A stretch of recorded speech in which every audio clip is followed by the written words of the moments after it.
sudah mulai persiapan nih, berarti kan juga sudah siap untuk misalnya ada pihak-pihak yang nggak puas dengan prosesnya ataupun hasilnya gitu, ya Pak ya. Berarti siap menghadapi pendemo ya, kalau ya siap hadapi aja ya Pak ya. Siap. Udah berapa kali Pak di demo Pak? Kalau bicara demo ya mulai saya di Panwas tahun 2008, 2009, 2011. Kalau demo kayaknya sudah biasa ya.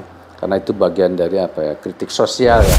Berarti antisipasi 2024 nanti termasuk nanti ada penyediaan tenaga kesehatan juga Pak ya? Iya. Jadi harapannya besok KPPS itu ya oleh mereka yang masih grass gitu ya.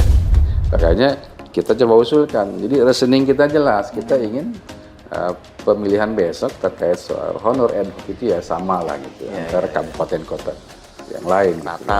Jadi tidak ada kepincangan. Gitu. Dan satu lagi, katakan tidak untuk money politik.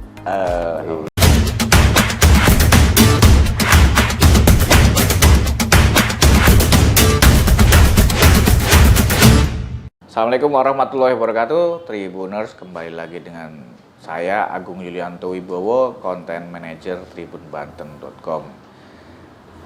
Tahun 2024 kita akan menggelar perhelatan besar yaitu pemilu, pilpres, pileg dan juga pilkada serentak. Nah di Banten ini ada 8 kota dan kabupaten termasuk provinsi juga, jadi ada 9 akan digelar pilkada secara serentak. Sekarang sudah bersama saya Ketua Komisi Pemilihan Umum Provinsi Banten, Bapak Wahyul Purkon. Kita langsung sapa saja beliau. Assalamualaikum Pak Wahyul. Waalaikumsalam. Gimana kabar Pak? Alhamdulillah. Alhamdulillah. Cek orang Serang teh cagernya. Oh cager ya. Panas tapi Pak. Iya, yang penting hatinya dingin lah. Semoga dingin semua Pak ya. Kayaknya nih mulai agak lebih sibuk nih kayaknya Pak. Iya, karena geliat tahunan ya, 5 tahunan sekali nih. Jadi pemilu dan pemilihan tak terasa ya. Betul Pak. Akan segera lagi nih. 2 tahun lagi nih. Sih. Nah, ini persiapannya sudah seperti apa sih Pak KPU Banten nih? Kan pilkada itu November 2024 Pak ya? Iya. Jadi kalau pemilu 14 Februari 2004 ya. Kemudian untuk pemilihan itu di bulan November 2024 itu pilkadanya. Ya seperti Mas tadi bilang, Mas Bowo ya saya coba panggilnya. Mas Agung Pak. Mas Agung ya? Iya Mas Agung ya. Jadi di Banten itu kan ada 8 kabupaten kota ya dan provinsi 1. Jadi 9 satker gitu ya. 9 satker. Dan ya sebetulnya kalau kita bicara pemilihan ya khususnya gitu ya. Dalam setiap gelaran pemilihan kita sudah tertata sebetulnya untuk Banten itu ya. Jadi 8 kabupaten kota, saat 4 kabupaten pilkada, 4 kabupaten kota yang lain tidak melaksanakan pilkada. Begitu provinsi tidak melaksanakan pemilihan gubernur. Jadi saat 4 kabupaten melaksanakan pilkada, yang 4 nggak lagi gitu ya. Bisa ngebantu ya? Bisa membantu. Kemudian saat pemilihan gubernur, yang 8 kabupaten kota tidak melaksanakan pemilihan daerah ya, jadi bupati dan wali kota. Jadi fokus pada pemilihan gubernur. Jadi memang sudah tertata gitu ya. Tapi sejak regulasi kemudian melahirkan ada pemilihan serentak, maka di tahun 2024 8 kabupaten kota melaksanakan pemilihan secara bersamaan ya untuk bupati dan wali kota. Begitupun juga pemilihan gubernur. Jadi ini berbarengan, jadi pemilihan gubernur, kemudian bupati wali kota di tahun yang sama. Dan di hari yang sama, di tanggal yang sama, di bulan yang sama. Tidak. Itu kan sudah terbayang agak crowded riuh mesti Pak. Nah ini kan 2 tahun, kira-kira persiapannya seperti apa sih Pak yang sudah dilakukan KPU? Iya, kita kan dalam setiap gelaran pemilihan itu kan di akhir hajat itu. Kita selalu melakukan evaluasi terkait soal pelaksanaan pemilihan yang sudah gitu ya.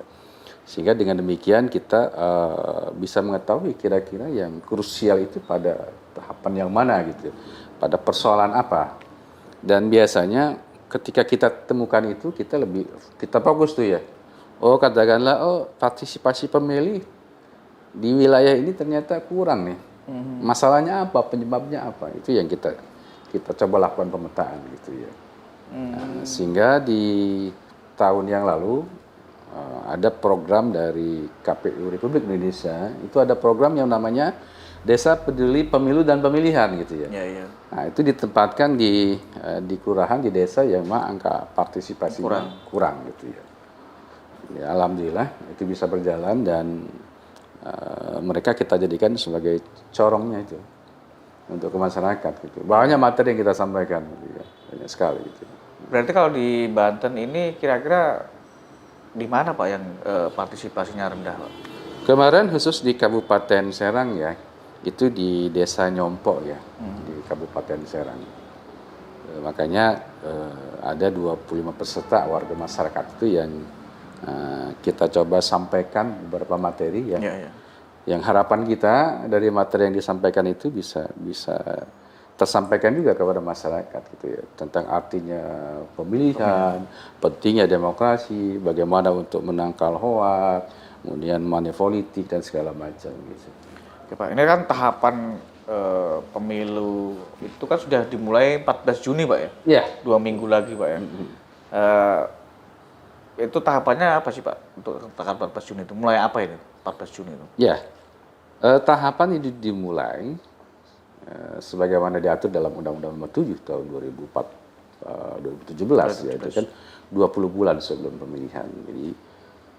Jadi kalau dihitung-hitung ya 14 Juni itu harus sudah dimulai tahapan itu ya. 14 Juni ya. Tahapan itu ya. Kalau di dalamnya perencanaan anggaran dan segala macam ini kan sedang digodok juga ya terkait soal anggaran. Dan nanti di Agustus kalau kita melihat draft PKPU yang sudah ada itu pendaftaran partai politik ya. Di situ ada verifikasi partai politik segala macam. Verifikasi Desember Pak ya, yang partai politik? Kalau itu di Agustus ya, kita mulai di Agustus ya. Itu berarti sosialisasi sudah dilakukan Pak ya? Iya, kalau sosialisasi sudah kita lakukan ya, karena di kabupaten kota juga itu melaksanakan kegiatan. Mereka mengundang ya teman-teman partai misalkan ya, itu menyampaikan beberapa catatan-catatan penting gitu ya. Ya karena komisioner kita ini diundang juga ya oleh partai gitu untuk menyampaikan meskipun memang ini belum ditetapkan ya PKPU-nya. Tapi kalau mengacu pada Undang-Undang Nomor 7 tahun 2017 dan PKPU yang sudah ada gitu ya. Itu tetap disampaikan. Jadi syarat-syarat apa yang harus kemudian nanti juga disampaikan pada saat pendaftaran. Yang pasti ya berbadan hukum lah gitu ya. Oke. Ya. Nah, selama proses ini Pak, kendalanya yang ditemuin KPU Banten apa ini Pak selama ini yang dihadapin dan kemudian kira-kira nanti apa ini kendala yang juga bakal dihadapi? Selama ini kendalanya apa ini Pak? Iya, kalau bicara kendala dalam setiap gelaran itu pasti ada ya kendala ya. Kalau kemarin 2020 pemilihan itu dihadapkan pada dua bencana ya. Tidak hanya pada persoalan menghadapi COVID, tetapi juga terkait soal bencana alam gitu ya. Kayak di Pandeglang, kemudian di Cilegon, di Kabupaten Serang. Kalau dilihat dari topografinya kan memang sangat memungkinkan gitu ya. Tapi alhamdulillah ya teman-teman itu kemarin bisa mengantisipasi dengan baik. Jadi titik-titik TPS yang mereka sudah tetapkan gitu ya. Kemudian malamnya itu hujan sampai banjir ya, akhirnya dengan koordinasi yang baik dengan para pihak, kemudian Panwas, akhirnya lokasi TPS itu digeser gitu ya. Artinya tidak ada pengunduran ya, tetap dilaksanakan gitu ya. Hanya TPS-nya digeser ke tempat yang lebih nyaman dan aman gitu ya. Kalau Banten ini kan masih ada beberapa spot yang terjauh gitu Pak. Kira-kira yang paling jauh tuh di mana Pak? Iya, Lebak gitu ya. Lebak itu kan ya lumayan kalau kita keliling Lebak tuh ya. Ya sampai kita ke Cilogram, kemudian ke apa yang kemarin kena bencana tsunami ya 2000 itu namanya apa, kecamatan apa saya lupa itu. Labuan ya Pak? Labuan juga kena. Labuan juga kena gitu ya. Ya prinsipnya kita coba terus melakukan pemetaan. Kita membangun komunikasi dengan para stakeholder. Ya, karena memang kalau dilihat dari topografi ya itu paling nggak memang bisa jadi kendala kalau tidak diantisipasi dari sejak dini gitu ya. Oleh karena itu ya komunikasi terus dilakukan oleh teman-teman untuk. Nah, tapi kalau pas pemungutan suara dan penghitungan itu kan juga mengandalkan sinyal operator telekomunikasi tuh Pak. Kalau misalnya yang blank spot gitu gimana cara menyiasatinya Pak? Iya itu tadi teman-teman coba melakukan komunikasi dengan kayak katakan di Kota Tangerang gitu ya. Di situ kan ada bukan Infocom apa namanya kaitan dengan penyediaan apa itu? Oh ya. Nah itu ya kita ingin meskipun dalam keadaan bencana komunikasi tetap jalan gitu ya. Itu yang dilakukan oleh teman-teman gitu ya.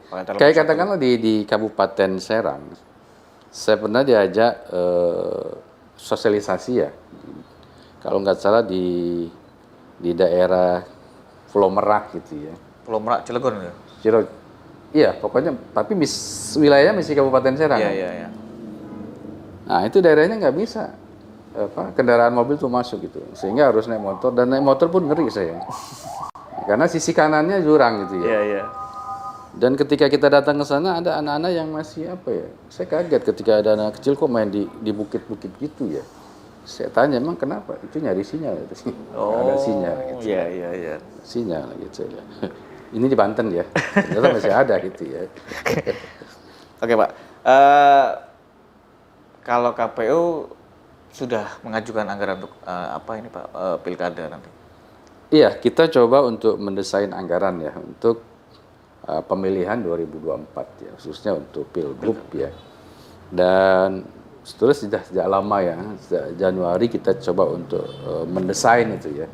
Jadi anatomi anggaran kita kemudian dengan menginventarisir kebutuhan itu kalau saya hitung sampai mencapai 537 miliar ya. Itu pun kita akan lakukan cost sharing ya. Di mana yang menjadi pembiayaan kabupaten kota, mana yang menjadi provinsi gitu ya. Oh iya. Ya, itu kita lakukan gitu ya. Dan teman-teman kabupaten kota juga sudah melakukan itu ya. Artinya pendekatan kepada pemerintah daerah. Nah, dan mereka juga sudah menyusun. Ya tinggal menunggu terkait soal pendanaan bersama. Jadi ada SK nanti. SK Gubernur terkait soal pendanaan bersama untuk pemilihan Gubernur Provinsi Banten. Gitu. Itu ada peningkatan daripada 2018 Pak ya? Ada peningkatan ya, karena memang dari sekitar 537 miliar itu memang besar di ad hoc kan. Ad hoc itu honornya naik itu sampai 60% lebih ya. 60% itu untuk 60% lebih ya. Ya terbayangnya kan memang besar gitu. Jadi kalau di KPU Provinsi Banten sih cuma berapa persen ya terkait soal nanti tahapan itu ya. Jadi memang besaran itu 60% lebih ya itu nanti di pembiayaan ad hoc ya. Ya makanya kemarin di anatomi anggaran kita usulkan untuk anggaran ad hoc itu kita serahkan ke Provinsi Banten gitu ya. Itu pun masih cost sharing ya. Iya. Ya harapan kita seperti itu kan, karena 2020 kemarin pemilihan wali kota gitu ya. Itu berbeda-beda Kang. Ya ini kemudian menimbulkan potensi kegaduhan gitu. Makanya kita coba usulkan. Jadi reasoning kita jelas, kita ingin pemilihan besok terkait soal honor ad hoc itu ya sama lah gitu antara kabupaten kota yang lain gitu. Jadi tidak ada kepincangan kan gitu. Iya betul. Ya kita amini gitu ya. Ya semoga Provinsi Banten mengiyakan gitu ya. Nah ini Pak, ini kan pertama kalinya ya Provinsi Banten menggelar pemilu serentak gitu Pak. Sembilan satker tadi ya Pak ya. Iya betul. Nah KPU periode Pak Wahyul ini kan 2018-2023 Pak ya. Betul. Nah iya. setelah ini gimana Pak? Kan setelah periodenya selesai 2023 kan hanya waktu kurang dari setahun kan. Kalau misalnya Mei 2023, ya kalau pilkada berarti lebih dari setahun Pak ya. Iya. Itu kira-kira gimana Pak nanti Pak? Ya setiap orang ada masanya. Setiap masa ada orangnya gitu ya. Nah kalau dilihat dari periode, ya kalau kita mengacu pada regulasi yang ada, Undang-Undang Nomor 7 tahun 2017, Itu kan memang 5 tahun sekali ya. Ya memang tidak ada bahasa kemudian diperpanjang gitu ya. Ya meskipun juga ada pertimbangan-pertimbangan lain ya.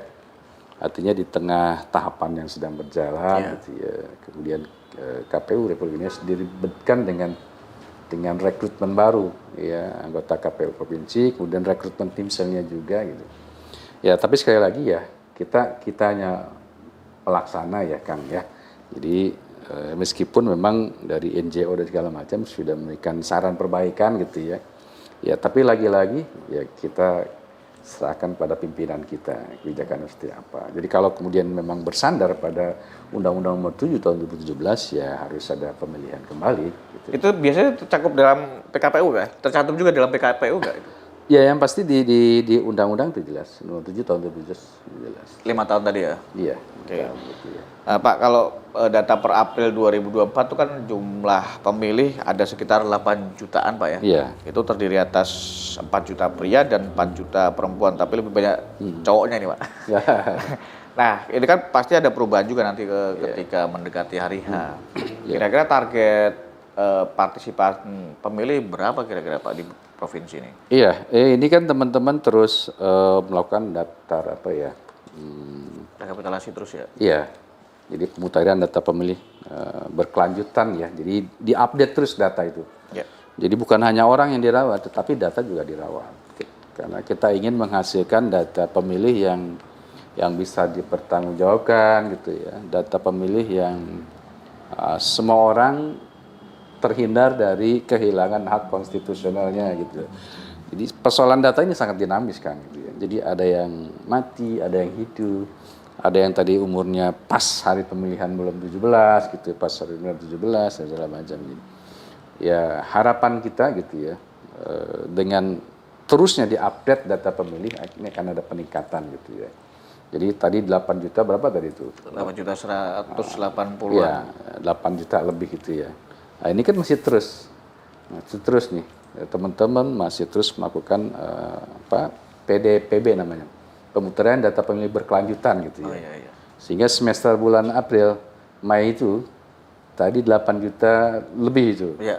Ya, ini kan teman-teman kabupaten kota juga sedang melakukan untuk periode selanjutnya gitu loh. Nanti tinggal kita KPU merekap tuh berapa sih sesungguhnya dari hasil DP daftar pemilih berkelanjutan di 8 kabupaten kota nanti akan ketahuan. Tapi sementara memang untuk triwulan yang tadi kuartal kayak ini. Kang Mas sampaikan 8 juta lebih tuh ya. Tapi sekali lagi ini angka akan terus dinamis kan. Karena masih bisa terus berubah ya. Nah, lalu bagaimana upaya-upaya yang dilakukan oleh teman-teman dalam kaitan dengan pemutaran data pemilih berkelanjutan? Nah, kalau bahasa teman-teman itu tawaf ya. Karena tidak bisa kita sendiri melakukan itu. Ada saran dan masukan yang kita butuhkan. Iya. Jadi mereka berkirim surat ke partai politik gitu ya. Sampai mereka datang gitu ya. Kemudian ke dinas-dinas lain juga sama gitu. Ini dalam rangka merespon nanti ya. Ya bahkan teman-teman kabupaten kota itu sudah punya aplikasi ya. Ya jadi masyarakat pemilih mungkin tidak harus datang ke KPU gitu ya. Tinggal input data aja ya. Tinggal pencet aja itu. HP ya. Iya, HP itu. Iya. Kan setiap orang sekarang sudah punya itu. Iya. Iya. Nah, mereka bisa melihat, oh nama saya belum terdaftar nih, belum ada nih. Nah, kayak Kota Serang apa itu namanya? Aplikasinya ya. Aplikasinya gitu ya. Kayak Kota Tangerang ada Sitangkot gitu ya. Ini macam-macam. Ini dalam rangka upaya mempermudah masyarakat gitu ya. Nah, tetapi koordinasi dengan partai politik dan stakeholder itu terus kita lakukan, terus kita jalankan, gitu kan. Nah Pak, kalau tahun 2019 itu waktu Pilpres itu kan banyak yang meninggal nih Pak dari penyelenggara ini Pak. Kira-kira untuk mengantisipasi itu di tahun 2024 nih, itu memang jadi concern khusus KPU Banten juga atau gimana Pak? Alhamdulillah kemarin nggak ada ya dari KPU Provinsi Banten ya? Iya, 2019 ya. 2019 memang sekali lagi banyak yang meninggal ya, khususnya di ad hoc ya. Iya. Kalau di tingkat komisioner, artinya KPU Kabupaten Kota, ya, provinsi memang tidak ada. Tapi kebanyakan memang di ad hoc ya. Iya. di ad hoc gitu ya. Jadi memang pertama tekanan-tekanan pekerjaan dan segala macam gitu ya. Ya bahkan Komnas HAM juga pernah turun ke Banten gitu ya. Karena informasi yang berkembang di masyarakat itu ada yang diracun, katanya segala macam gitu. Ya Komnas HAM datang ya, ke KPU Banten, ya mereka minta data gitu ya. Ingin datang langsung ke korban gitu ya, ke orang tua dan ya, diantarkan gitu. Jadi memang ada ya, wawancara secara langsung dan memang tidak ada indikasi diracun gitu. Karena mungkin mereka sebelumnya ada punya penyakit bawaan, kemudian tekanan pekerjaan. Kan kemarin itu kotak itu udah seperti pengantin kan. Kotak suara satu aja sampai ada yang tidur dekat kotak gitu ya. KPPS tuh ya. Saking setianya gitu ya. Ya karena kan yang di luar itu kan beritanya macam-macam gitu ya. Jadi kadang-kadang hoak itu ya mungkin untuk menguji kejujuran kita gitu ya. Jadi ya untuk menguji itu ya kita laksanakan pekerjaan dengan baik gitu. Jadi memang 2019 banyak korban ya, khususnya di ad hoc ya. Oleh karenanya kemarin juga waktu KPU Republik Indonesia ketua datang ya, di 25 Mei hari Rabu kemarin tuh dalam rangka konsolidasi kesiapan pemilu ya 2024 gitu ya. Kita coba untuk ngobrol bareng ya. Kalau bahasanya kan konsolidasi ya. Alhamdulillah diterima dengan penjabat gubernur, kemudian Asda 1, kemudian ketua partai politik, kemudian dari Kesbangpol, dari BKAD, dari Polda juga hadir gitu ya. Ya alhamdulillah direspon dengan baik gitu ya. Salah satunya yang disampaikan oleh ketua KPU terkait itu ya. Karena memang kalau dari sisi insentif gitu ya kan kecil sekali kalau gitu. Ya, belum lagi mereka SKCK dan segala macam. Jadi uangnya habis, makanya ya harus ada kerjasama dengan baik dengan pemerintah terkait penyediaan itu. Ya kemarin kan juga sempat kerjasama dengan Dinas Kesehatan gitu ya terkait soal bukan SKCK, surat kesehatan. Surat kesehatan. Surat kesehatan. Berarti antisipasi 2024 nanti termasuk nanti ada penyediaan tenaga kesehatan juga, Pak ya? Kenapa? Untuk mengantisipasi jatuhnya korban lagi itu berarti juga kerjasama dengan Dinas Kesehatan juga, Pak? Iya, harapannya itu. Jadi mempermudah itulah. Karena dari sisi apa tadi kesiapan ya. Dan memang disyaratkan mereka yang tidak lebih dari 50 tahun misalnya. Jadi yang masih grass. Ya, yang mudah-mudahan. Ya apalagi diharapkan ada magang ke kampus Merdeka itu kan kampung magang itu ya magang. Kampus belajar mereka. Bahkan ketua KPRI kan sudah menyampaikan juga tuh di media gitu ya. Jadi harapannya besok KPPS itu ya oleh mereka yang masih grass gitu ya. Ya para mahasiswa gitu ya. Tapi mahasiswa ya memang berdomisili di tempat gitu ya, tempat di mana mereka tinggal gitu. Itu harapan kita ya, jadi lebih grass gitu ya. Dan mereka juga jadi tahu gitu Pak prosesnya Pak ya. Iya. Dan kalau kita lihat dan baca di media itu kan, angka kenaikan itu kan dari katakan 500, 700 sampai 1,5 gitu. Iya. Nah, artinya ini paling tidak untuk ya menyemangat ya, energinya jadi semangat gitu ya. Nah Pak, kalau sudah mulai persiapan nih, berarti kan juga sudah siap untuk misalnya ada pihak-pihak yang nggak puas dengan prosesnya ataupun hasilnya gitu, sudah siap Pak ya? Iya, ya saya kira dalam setiap gelaran pemilu dan pemilihan itu persoalan puas dan tidak puas itu pasti ada. Gitu ya. Ya kalau kita bicara pemilihan wali kota, itu kan kursinya cuma satu. Tapi yang nyalon kan banyak. Sama dengan saat pemilihan gubernur, yang nyalon banyak sih. Kursinya cuma satu. Legislatif sama kan, tapi kan kursinya sudah jelas sih masing-masing. Kabupaten kan. Jadi konsekuensi itu pasti akan muncul ya. Yang terpenting bagaimana komunikasi kita menjelaskan gitu, ya kepada peserta gitu ya. Jadi sekali lagi Kang, kemungkinan protes itu pasti ada. Ya.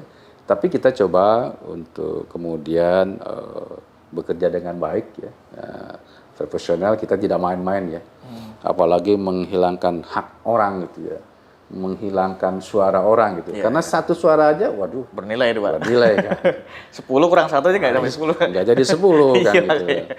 Jadi emang ya integritas, proporsionalitas penyelenggara itu harus ditingkatkan. Tidak hanya penyelenggara kan, Iya. tapi juga sekretariat yang ada di masing-masing satker. Makanya KPU Republik Indonesia itu ada program Kang. Ya nanti hari Sabtu kalau nggak salah gitu ya. Ada BINTEK ya, bimbingan teknis kepemiluan ya. Ya. Jadi tidak hanya disampaikan kepada komisioner, tapi juga ke ASN ya. Iya. ASN gitu ya. Ya. Jadi soal kepemiluan itu tidak hanya kami sebagai penyelenggara yang paham, tapi teman-teman Staris sebagai pendukung kita juga harus paham betul. Ya. Karena tadi tuh KPU melayani. Iya. Oke. Nah Pak, terakhir nih Pak Wahyu ini kan berarti siap menghadapi pendemo ya? Kalau ya siap hadapi aja ya Pak? Siap gitu. Udah berapa kali Pak di demo Pak? Kalau bicara demo ya mulai saya di Panwas tahun 2008, 2009, 2011. Kalau demo kayaknya sudah biasa ya. Karena itu bagian dari kritik sosial ya. Tapi kita tidak boleh lari dari itu. Ya, karena ya, dengan mereka datang ke kantor baik-baik ingin bicara ya. Kita akan terima dengan baik Kang. Ya, kita di Provinsi Banten waktu 2019 ya. Iya. Itu kan ramai sekali ya.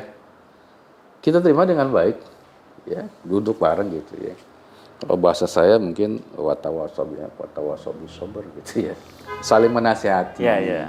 Ya, saling kalau kita meleset dari aturan ya diluruskan gitu. Tapi kalau kemudian ada informasi yang nggak jelas dan masyarakat menerima begitu saja, ya kita juga kan harus jelaskan. Tabayun dan klarifikasi. Klarifikasi dan itu kita terima dengan baik. Kalau komunikasi itu bisa berjalan dengan baik kan, saya kira persoalan seberat apapun bisa kita selesaikan kan. Dan di 2019 ya saat kita kegiatan di KPU RI menyampaikan hasil ya. Hasil itu tidak begitu lama gitu ya. Ya. Hanya setengah jam selesai gitu. Jadi ketika kita bacakan hasil gitu ya dari proses pemilu yang di Banten, pimpinan sidang kemudian menyerahkan kepada saksi, ya, saksi partai, kemudian dari calon DPD segala macam, ya tidak ada masalah. Dari Bawaslu nggak ada masalah. Ya artinya bahwa ya Banten sudah melaksanakan dengan baik gitu loh. Hebat berarti ya. Ya alhamdulillah. Lumayan. Ya kalau bicara kerikil kan pasti ada. Tapi sebelum kita bawa ke KPU Republik Indonesia, kita selesaikan dulu di tingkat provinsi. Jadi kalau memang ada partai yang merasa ya didolimi dan segala macam suaranya, kita selesaikan di situ.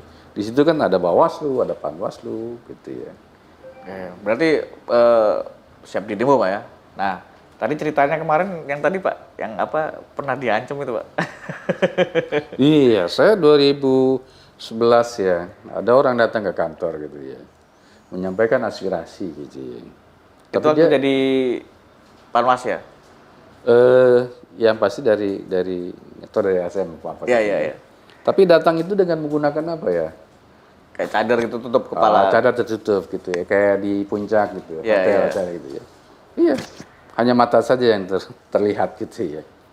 Saya kira kalau ya datang baik-baik, kenapa sih gitu ya? Pasti akan gitu. Itu datang ke rumah Pak atau datang ke kantor? Ke kantor Bang. Oh kantor. Ke kantor Bang. Tapi saya bilang tulis dulu nama dan alamat. Dan mereka tulis gitu ya. Lalu kenapa gitu ya? Kalau mereka tulis kan ketahuan juga gitu.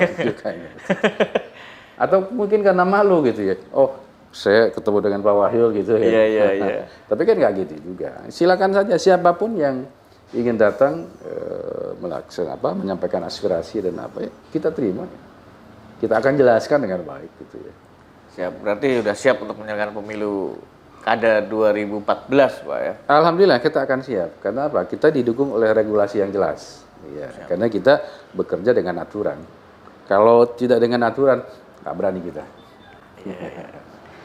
Oke Pak, terima kasih banyak atas waktunya Pak, atas kunjungan Pak Wahyul ke Tribun Banten. Mungkin ada pesan yang bisa sampaikan Pak Wahyul. Terakhir, saya ingin mengajak warga masyarakat Banten ya, yang ada di 8 kabupaten kota nih ya. Jadi pemilu dan pemilihan akan dilaksanakan di tahun 2024. Ini hajat kita bersama. Ya. Dan kita ingin hadir sosok-sosok pemimpin yang mampu memimpin Banten gitu ya. Tapi itu, maka tunjukkanlah partisipasi kita sebagai pemilih, dan saya mengajak nih pada masyarakat, mari menjadi bagian dari penyelenggara. Ya, apakah itu menjadi anggota PPS, KPPS, kemudian KPPS. Dan ingat, 2019 itu hoax bukan main ya. Hoax ya? Hoax ya. Dan saya harap mari kita menjadi masyarakat yang bijak dalam menerima informasi. Dan satu lagi, katakan tidak untuk money politik. Karena pemilu yang berkualitas itu tidak hanya dari penyelenggara, tapi harus ada kesadaran kolektif kan. Pemilihnya cerdas, calonnya juga cerdas, kemudian fasilitasi pemerintah dengan segala macam. Jadi ini harus ada kesadaran kolektif kan. Iya, betul.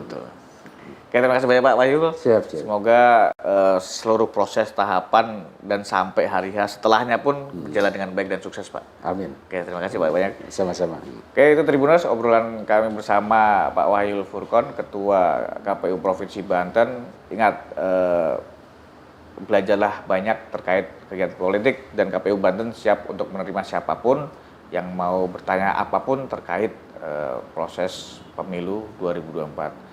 Ke Tribuners, kembali lagi nanti tetap ikuti tribunbanten.com. Wassalamualaikum warahmatullahi wabarakatuh.